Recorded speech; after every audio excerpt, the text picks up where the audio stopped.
Greetings, Canyon View family. As you know, the world around us is changing daily.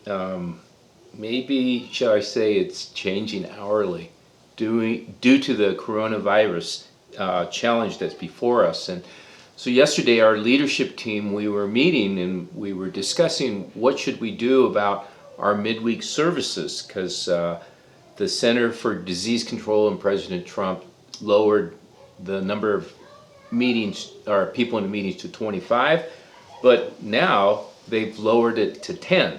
And so this happened right in our meeting, and so that kind of answered the question for us. So the obvious thing is we decided that we have to close the doors of our church for small group gatherings, for larger gatherings, and this will be for a minimum of 2 weeks. Now, what we have decided that during the week only essential staff that's needed to be in the office are there.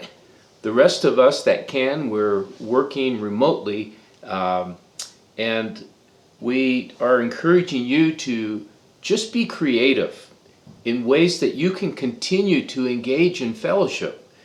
You can have a cell group meeting using Zoom, or there's Google Meet app that you can use for this. Facebook Messenger or FaceTime is a good means for you to have one-on-one face-to-face interaction where you're not physically in close proximity. The main thing is, I want to encourage you during this crisis, don't isolate. Be intentional and continue to pursue relationships. Hebrews 10:24 through 25 encourages us and says, "And let us consider how to stir up one another to love and good deeds, not neglecting to meet together, as is the habit of some, but encouraging one another, and all the more as you see the day drawing near." So the reality is that in this crisis is a great opportunity for us to utilize the technology to be able to still be in relationship and stay connected. You know, during this time, it's important that we be very intentional. It's important for us to not lose sight that there are other people out there that are needing encouragement, prayer, and support. We need to keep an eye out for one another. So if someone you know becomes ill, unfortunately, and I hope this doesn't happen, by the coronavirus, be aware that we can step in, that you can take them food, you can offer prayer, you can make meals and deliver it to their house, obviously still using appropriate social distancing if that's the case. But we don't want to leave people out there on an island. And let me just say this, if you get sick, don't be ashamed, don't be embarrassed, and don't be afraid. Let people in your circle of fellowship know about your condition so that they can rally around you and help take care of you. That's why God put these cell groups and small groups together before this happened, so that ministry can still happen in our midst. I hope that when this is all over and through, that people in the world will be saying, look how they loved one another. Now, many think, you know, you're just responding out of fear. And let me challenge us to consider that there are times where we have to be prudent and we have to use sound wisdom in how we manage our affairs.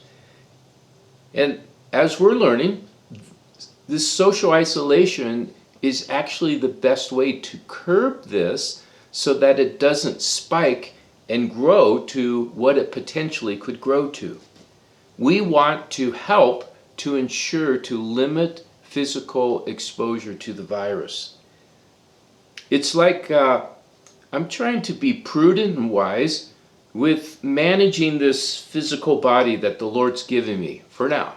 And so I exercise regularly, I try to eat the right foods, and it's not because I'm afraid of getting a heart attack or I'm afraid of having a stroke, but it's just being a good steward of what the Lord has given me.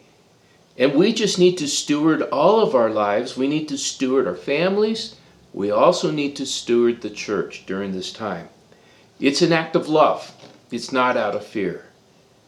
And another thing I want to communicate is the reality that the church is still operating. Our staff is working hard during this time and during this crisis to consider ways that we can continue to care for the needs of our people and the needs of our community.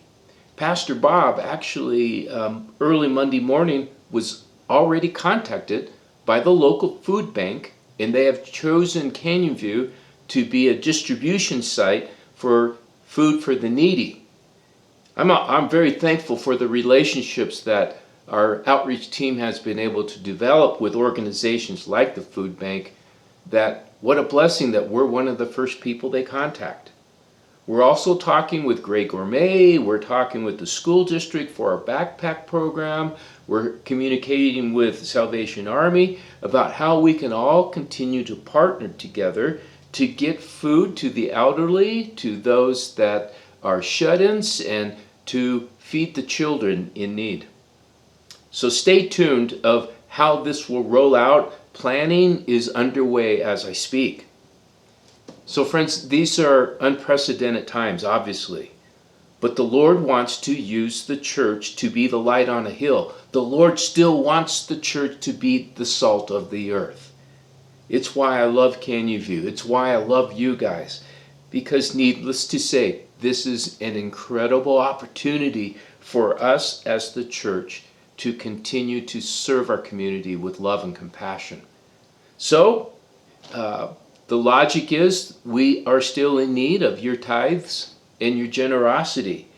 We may have people in the church and community that may lose their source of income. And so we need to be able to support them during this crisis. And so I just want to offer you these ways or avenues that you can give even remotely. You can give to the website canyonviewchurch.com.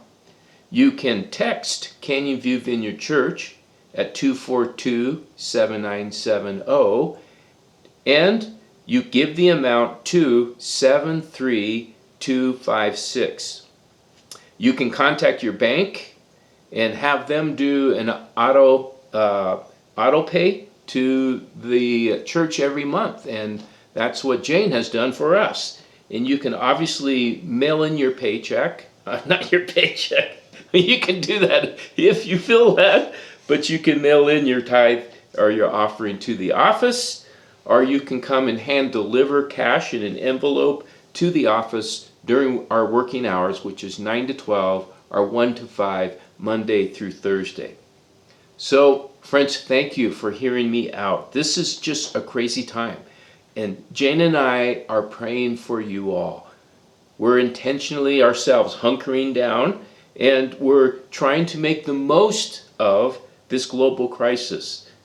We love you guys. And so we look forward to that day that the Lord opens up the door for us to gather again corporately to worship and to celebrate the Lord together. I think that's going to be an amazing service. So God be with you. May He give you His peace, and may you prosper in your soul during this unique challenge before us all. Love you.